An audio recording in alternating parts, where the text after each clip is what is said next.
Good morning. Um, Today I'd like to speak about demons and drugs. Um, I had a friend or acquaintance back in Wellington, New Zealand. Um, he was a friend of a good mate of mine um, who was a recovered addict. And there was a couple. There was this guy and his girlfriend, and they were into heroin. And so anyway, they were not, I liked them. They're good people. And anyway, um, this guy was a young fella, about 26 years old. Full of beans. Red-haired guy, about 5'11", slim, but heaps of energy. He's that kind of person. Anyway, we had this job to do. Another guy I was working for, he got a container full of frames from America. It's an easy way of building a house, is just get the frames. So we were unloading the frames up this hill to a house. I went out with my mate and this guy, and I thought he was going to help us, but he didn't help us, It would have made the job quicker. We could have got a way out of there, But no, he didn't help, That surprised me. But anyway, a short time later, I was living in a place on the crest of Constable Street in Newtown, Wellington, and I came back home one day.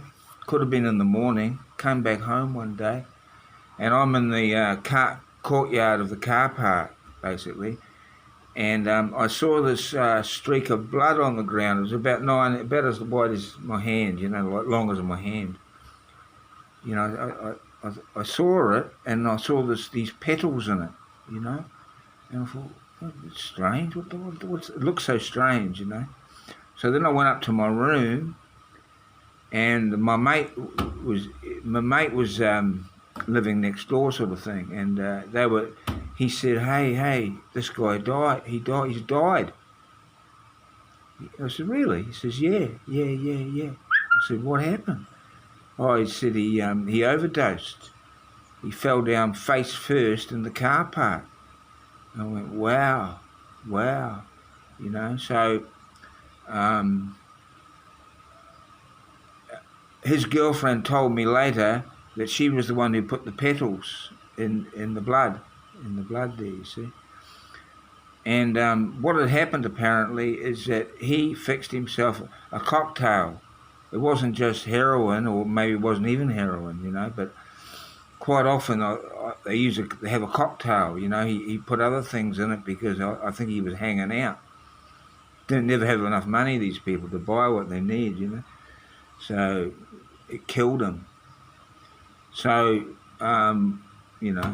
anyway, his funeral was one of the best funerals I've ever been to. It was at the top of Arrow Street. There's a funeral parlour up there. It was basically not religious, really, and it was like all his friends were there, say goodbye. And one thing I particularly like about it was that his girlfriend sang White Rabbit by Jefferson Airplane. Yeah. So, anyway, the point is this. I was looking at his casket, his body was lying there in state. And I had a look at it, and wow, one side of his face, it shocked me. One side of his face was that of a demon, and the other side was normal.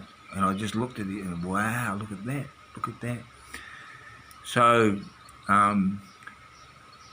when you're into heavy drugs, yes, you're feeding the demon, basically. You're feeding the demons, yeah. It's heavy stuff. Now there's a lady, she's a great performer, and I won't say her name, but when you look at her face, like you can see the demon, You know, you can see the demons inside. You can see the demon look on their face. You know, and then she gets back to normal and she looks more normal. But even then, you can still see the demon there. You know, I saw her. You know, I saw her the other day, like, you know, on a clip, and she's giving an interview, talking, documentary, and she said something. It was something good she said, but it was only just for people to hear. You could see it wasn't true because it was just for people to hear her say this, you know, like, you know, false thing. You know, she knew herself it was false. You know, but you know, tremendous talent, this lady. Anyway, I'd like to say Qigong is very good to overcome these things because it gives you strong willpower. It heals the body. It gives you the one I'm teaching, Yi Jin Jing, or there's another type called Negong, where you've got to stand in stances. It builds a strong willpower, and that's what you need to overcome. That's what you need to overcome.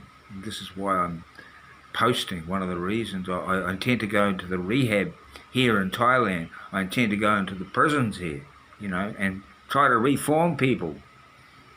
Yeah, so anyway, yes, there's a temple here, Wat Tam Krabok. It's in Saraburi province.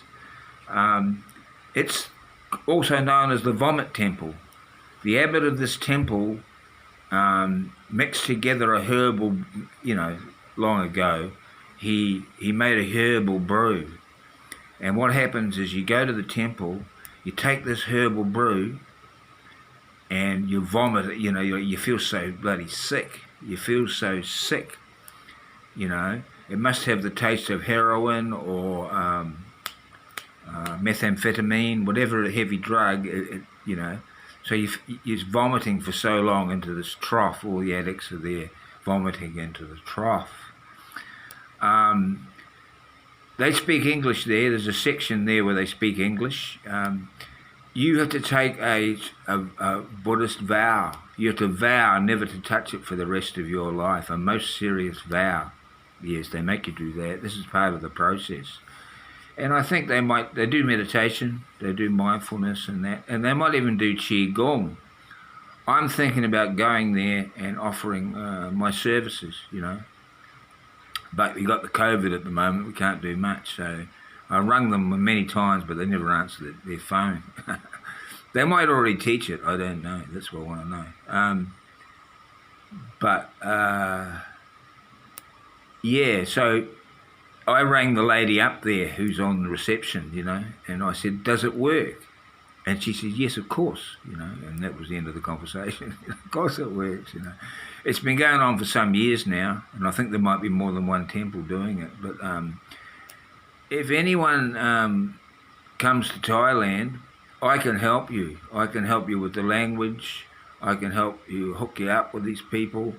Wat Tam Krabok, the Vomit Temple, if you check it on the net, you can see it. It's there. It's there. And what I wanted to do was set up an exchange with other countries, but no, you can't do that, you know, from what I gather. There's a big problem with language over here, you know. I've been here for a while and I still can't, you know, I still can't get the message across. My own fault. But, yeah, so if anyone wants a hand with that, you know, like speaking the language, I'll get my ex to speak to them, you know, or whatever, you know, and might even come meet you. Yeah, you're welcome to come here, and then maybe we can go to Saraburi from here. There's a van that goes. So there's an option for you. There's an option for you. Okay. Thank you for listening. Sawadee krap.